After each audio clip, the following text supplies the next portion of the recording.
Righto, well this isn't really an update on the car because nothing's changed. Just I thought I'd let everyone know what's actually been going on in case they've been wondering. I've been busy with other projects at the moment. I've been doing a little bit to the Camaro, went and got all its other pieces. So just tidying up the bodywork, which is basically just this side is a nightmare. Pulled that thing out, done something really silly, which I did not think about at all. Hooked it up and just wound it over. Thought I'll just wind it over and get fuel pressure and just get it sitting on a different cam and everything, on a different lifter, so this one spring's not constantly compressed. And I give it 3 cranks, probably like maybe 5 seconds, 5-10 seconds each crank. So what would that be, like 30 seconds total? But you won't build fuel pressure on a Chevy if you don't have a distributor in, because the fuel pump rides off the bottom of the distributor.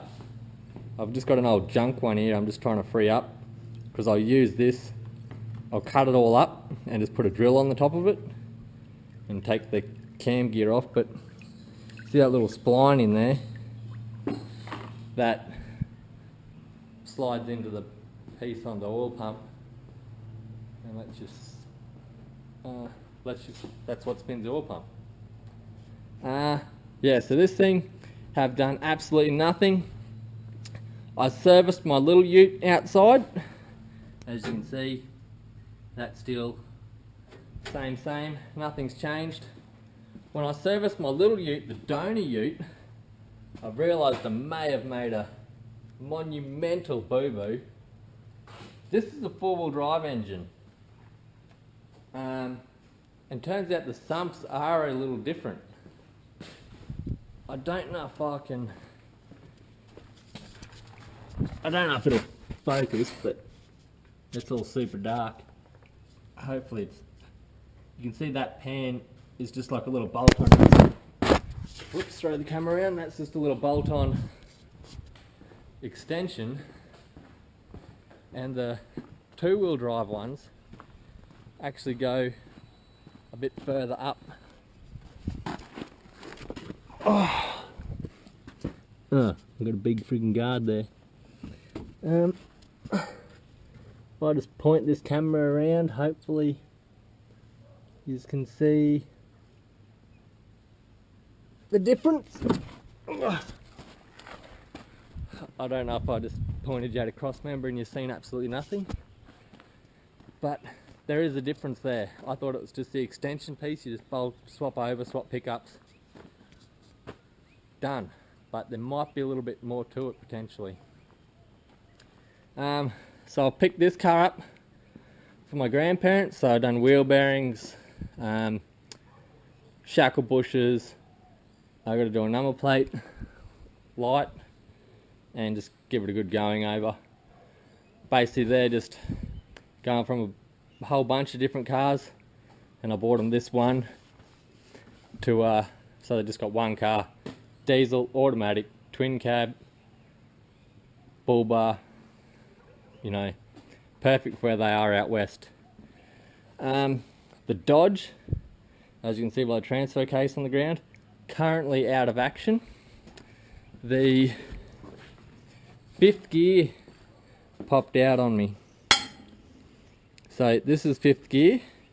It slides on a spline on the back of the gearbox, and then this nut goes on the back like that to retain it.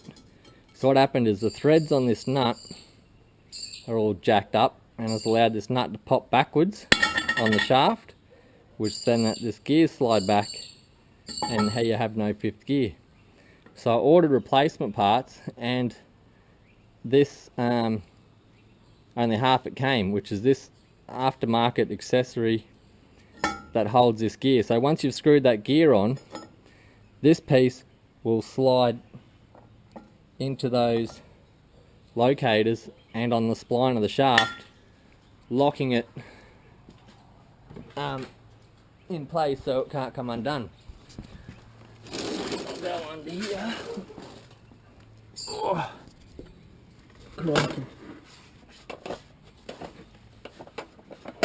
I'm stuck. There we go. So, as you can see, 5th gear slides on there, and the nut screws onto there. So when that nut unscrews and slides back, that allows the gear to slide back and come out of mesh. Yeah, so with the new one, gear on, nut on, that piece I showed just slides on these splines and then locks that nut in place, and then the back of that hits on that housing. Yeah, so I'm just waiting on that nut because only the other part came, and I'm about to head back to work, so I'll spray all this down with WD-40 and everything, just give it a little bit of rust prevention before I head back.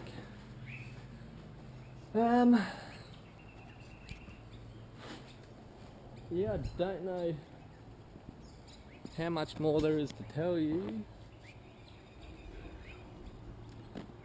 Yeah, just busy with everything else. Had to do a wheel bearing on this because it was shot. Yeah, been trimming trees, as you can see by the massive pile down the back. I got my forklift bogged. I'll throw a little clip in here of how bad that was. I ended up having to use a snatch strap on the back, and for those wondering, I did not use a snatch strap as you will see in that video I'll put up. I did not put it on the table because that is sketchy. I only did that just to give that a little bit of a snig, but it was stuck. Had to get the snatch, and then I pulled out the proper recovery gear and give it a yank. That's the car of my grandparents that I'm tidying up to flick off or something. I don't know what to do with it because it's actually like a pretty clean car. Like, I don't know if you can, like, look at the floors, like the body, like it's all pretty good. Like, obviously it's got this front panel damage, but that's nothing. Like, inside the back here,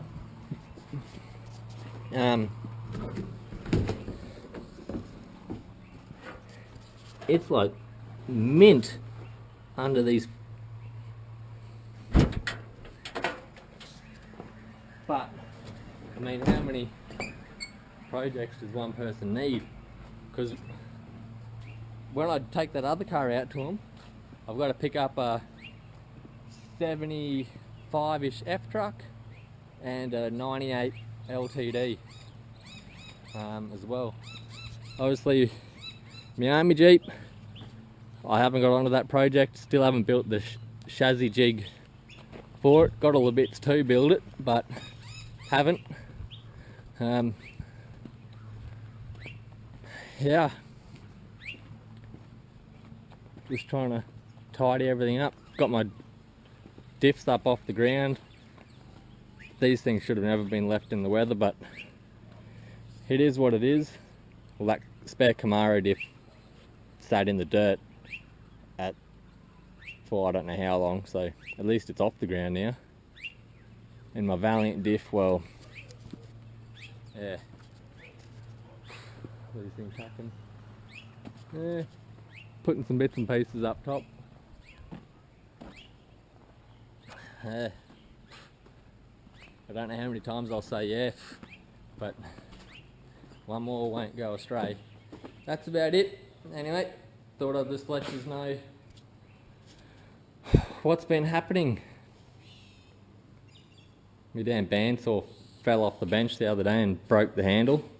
And when it broke the handle, it rattled apart the switch inside and then wouldn't let it turn off, so to pull apart the switch and get it working. But that was preventable if I'd paid more attention when I wheeled it up inside. I rolled it along, and when it hit this, it shook that enough to let it slide off and then Mickey flip down and take itself out.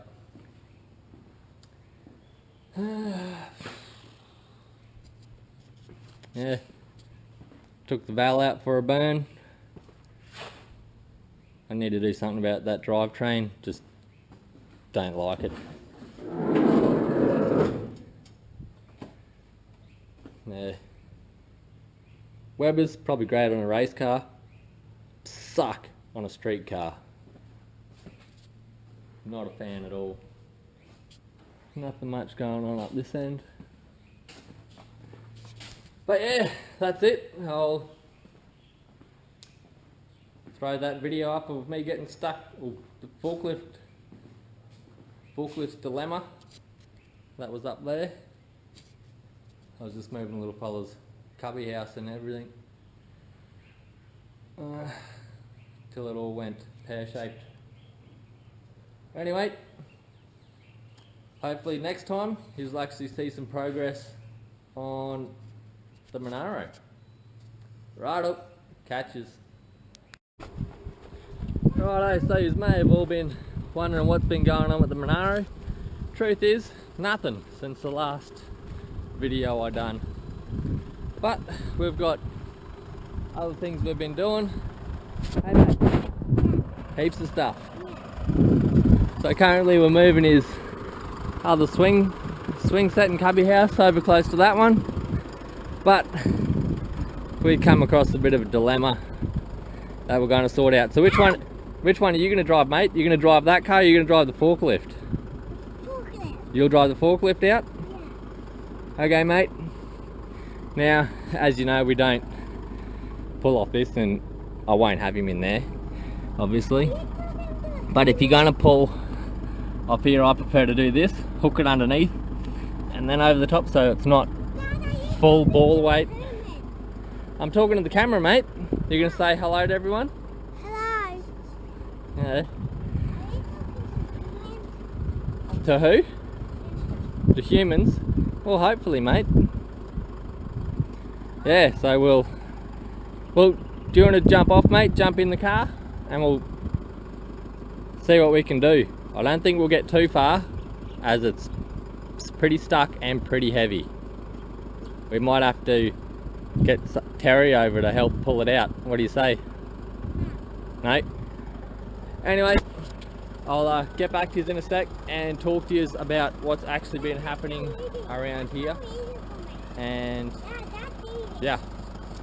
If it doesn't go, if it doesn't start moving in a couple, I'll just wait till Terry gets home and we can use his tractor and boom, sort of lift the arm.